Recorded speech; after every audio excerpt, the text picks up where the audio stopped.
O desfile da Acadêmicos de Niterói pareceu feito sob medida pelo marqueteiro de Lula, Sidônio Palmeira. Todas as principais bandeiras eleitorais do passado e do presente estavam lá. Todas as principais críticas aos adversários do passado e do presente também estavam lá.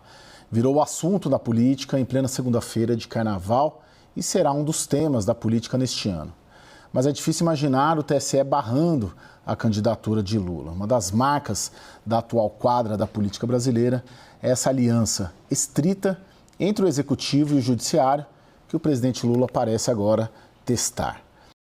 Meus amigos, vocês acabaram de ver aí o apresentador da CNN dizendo que o samba enredo da Acadêmicos de Niterói poderia ter sido muito bem feito pelo marqueteiro do Lula. Olha só, o crime eleitoral é configurado, né? Porque realmente foi feito um samba enredo aí para exaltar as qualidades do presidente Lula, e isso é propaganda eleitoral antecipada e é proibido, né? É proibido. Então, com certeza vai haver alguma consequência, só que a gente não sabe se a consequência vai ser uma multinha ali de 20 mil, que não significa nada para o Lula, e deixa para lá, né? Então, a gente não sabe, mas a verdade é que ele está sendo detonado por toda a mídia, e o estrago, né, foi grande, porque politicamente esse samba foi um tiro no pé, né, porque eles detonaram a família brasileira, né, os evangélicos, as famílias tradicionais, botaram tudo dentro de uma lata, né, como se fosse um enlatado ali, né, família tradicional, evangélicos, criticaram todo mundo, criticaram o Bolsonaro. Olha, fizeram uma vergonha o que foi esse desfile, né? Foi realmente vergonhoso, né? A Janja fugiu do desfile com medo, você tá vendo ela aí, ó, né, participando ali só na entrada da escola, mas ela não desfilou, ela só foi ali no aquecimento ali da escola, e depois ela foi lá para arquibancada junto com o Lula, né, e para os camarotes lá, né, onde estava o Lula, e não desfilou, porque foi aconselhada a não desfilar. Ela estava doidinha para desfilar, mas não pôde desfilar, porque o pessoal, os advogados do PT ali proibiram ela de desfilar, porque sabia que isso traria consequências negativas maiores do que já as que vão haver aí, né? Bom, pessoal, só não esquece de deixar seu like aí, se inscrever no canal, acionar o sininho das notificações e deixar um comentário. É muito importante aí você deixar um comentário, ajuda muito na divulgação desses vídeos que eu faço aqui, que são vídeos de direita, né? E para combater essa bandalheira que tomou conta no nosso país, né? Então senta o dedo no like aí, se inscreve no canal, aciona o sininho das notificações para receber novos conteúdos, e vamos para o nosso conteúdo de hoje aqui. Fica até o final porque tá sensacional, pessoal. Em 2006, a Escola Paulista Leandro de Itaquera foi para a avenida com um samba exaltando, acredite, a despoluição do rio Tietê, que por uma dessas coincidências, um alinhamento de planetas, era um programa do governador do estado, Geraldo Alckmin.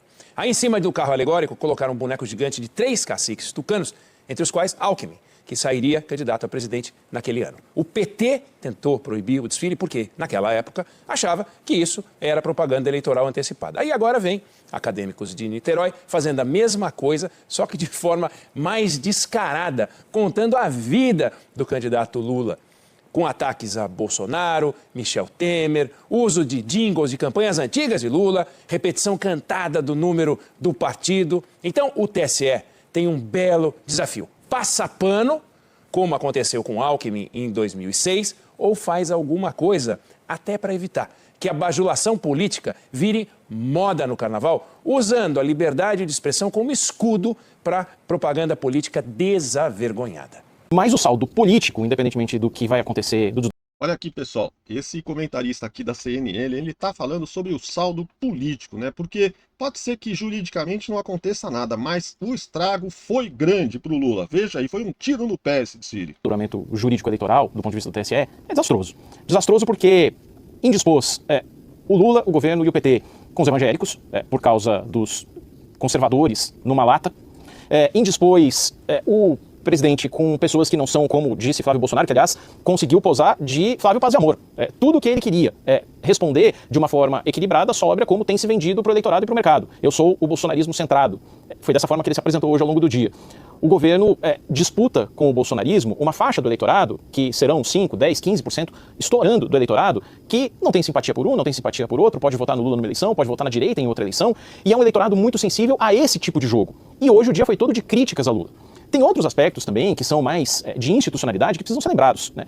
O bolsonarismo hoje resgatou muito a história da reunião do ex-presidente com embaixadores para atacar urnas eletrônicas no Palácio da Alvorada e dizer, mas ele foi, pegou 8 anos inelegível por causa de uma reunião dessa. E agora, no Sambódromo? Então essas comparações são muito ruins politicamente para o governo e do ponto de vista institucional, o governo federal chancela um bloco ou uma escolinha de samba numa cidade do interior que pode fazer a mesma coisa com o prefeito da cidade, com o político local. Pode chancelar daqui a 5, 15, 20 anos um governo muito mais radical, um presidente muito mais radical, que pode fazer a manipulação eleitoral de manifestações como o carnaval, ou de motociatas, ou de outros atos, e dizer, puxa, mas vocês já fizeram lá atrás, como é que vão me criticar agora? Então, o saldo é tremendamente negativo para o governo depois de tudo que aconteceu no Sambódromo.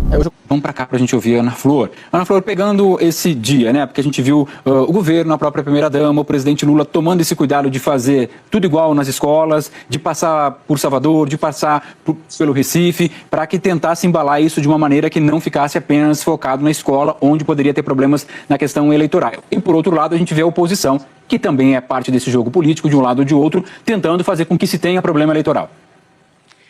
Marcelo, o governo tomou muitos cuidados exatamente para evitar dor de cabeça daqui para frente. Ontem, durante o desfile, eu estava assistindo o desfile também, porque a gente precisa acompanhar, está aqui de plantão, e conversava com assessores do presidente que estavam na Sapucaí e alguns, inclusive, que não estavam.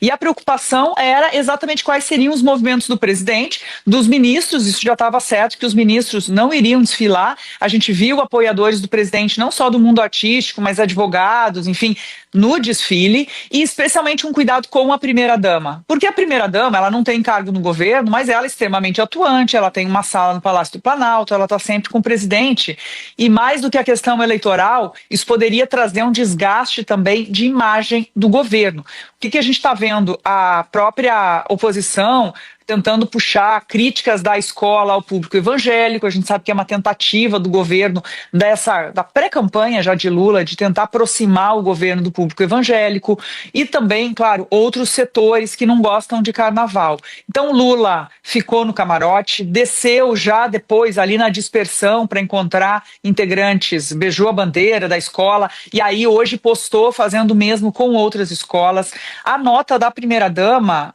para mim, tem que ser lida como uma afirmação dela de que esteve na concentração, que não participou do desfile. Acho que é o ponto essencial que ela quis passar com essa nota. Mas, de qualquer maneira, vai ser uma dor de cabeça daqui para frente do governo.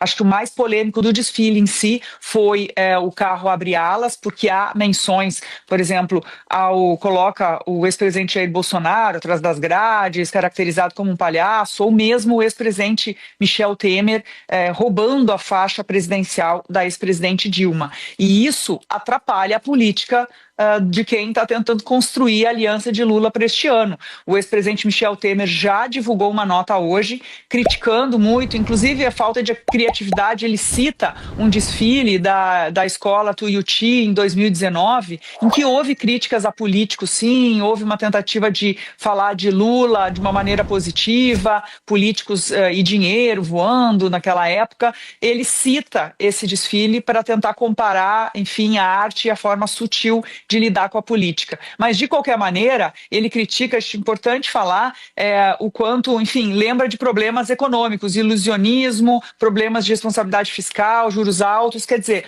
por que Temer lembra isso e por que isso é importante neste contexto? Porque o governo está tentando construir uma aliança com o MDB. O entorno de Lula quer o MDB na chapa de Lula para este ano. E agora fica ainda mais difícil quando uma autoridade importante do partido, que é Michel Temer, se mantém tão distante e critica, e é criticado também nessa escola. Então a gente tem que olhar as consequências desse desfile para as alianças de Lula, mas também para uma dor de cabeça, porque a oposição não vai deixar passar, vai tentar, enfim, já está recorrendo ao TSE, vai também não desistir de conectar Lula e a escola com propaganda antecipada, uso de recursos públicos, enfim, vai ser uma dor de cabeça ao longo do ano para o governo.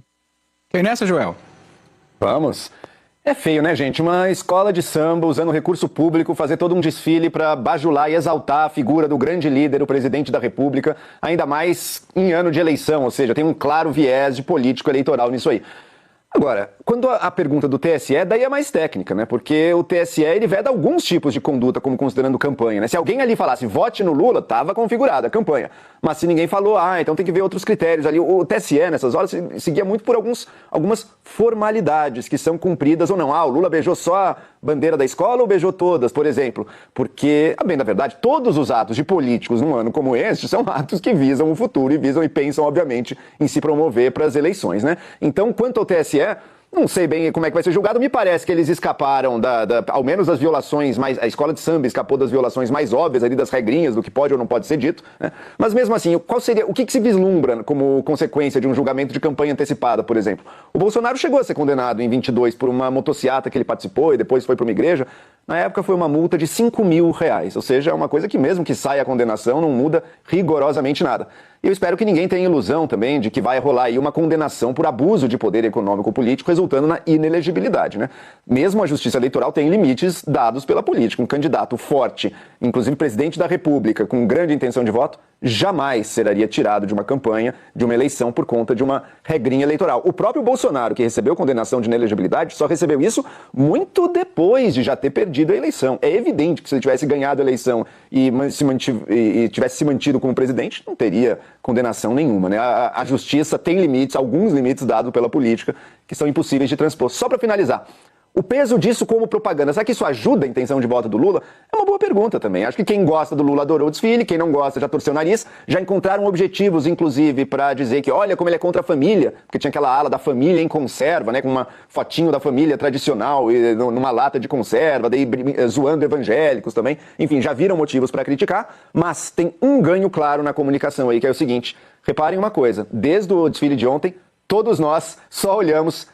Até quem não assiste carnaval foi assistir o carnaval, como é o meu caso, apenas para discutir isso. Então é todo mundo falando dessa escola, que nem seria assunto e agora é a escola mais falada de todas, e da própria campanha do Lula. E isso, dominar o debate público dessa maneira, sim, é uma vitória de comunicação. Aí, pessoal, vocês viram, né? O Lula tá naquela base assim, né? Ele tá tão desesperado que ele tá, né? Falem mal, mas falem de mim. Essa é a frase que eles estão usando, né? Eles estão preferindo ser detonados, mas ficar na mídia, ficar o tempo todo ali sendo, né, com todo mundo falando sobre ele, do que não ser falado, né? Então ele correu o risco aí, cometeu crimes eleitorais, né, que são graves, mas que provavelmente a justiça eleitoral, como acabou de dizer aí os comentaristas, né, não vai dar em nada, não vai dar. Isso aí, eleitoralmente, não vai dar, provavelmente não vai dar em nada.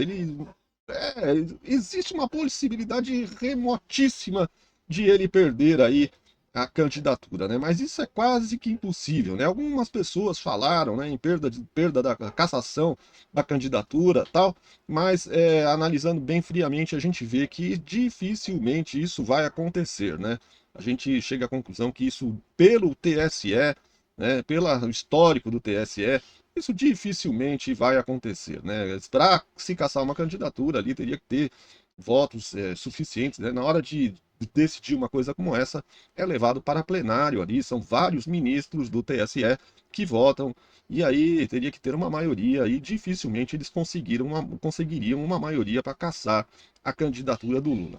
Mas o prejuízo político com certeza vai ser grande, porque ele atacou os evangélicos, atacou a família novamente, né? É um desfile vergonhoso, né? Criticando os adversários, né? Botando lá o Bolsonaro dentro da cadeia, como o Bolsa, um negócio de baixo nível, né? De baixo nível. O Michel Temer, olha aí, eles estão querendo fazer um acordo com o MDB, que é o partido do Michel Temer, e estão criticando o Michel Temer, chamando ele de golpista. Aliás, esse velho discurso de golpista, tudo eles chamam de golpe, né? Golpe, é golpe, é golpe, é golpe, é golpe, como diz o Lula, né? É golpe. Olha, vexatório. Bom, pessoal, espero que vocês tenham gostado do vídeo aí. Deixa um comentário dizendo da onde você está assistindo esse vídeo e o que você acha que vai acontecer. Você acha que ele vai ter a candidatura cassada ou vai só levar uma multa simbólica aí? O que vai rolar, né? Deixa seu comentário aí, se inscreve no canal, aciona o sininho das notificações e volte para assistir novos vídeos, beleza? Um grande abraço e tudo de bom. Fiquem com Deus.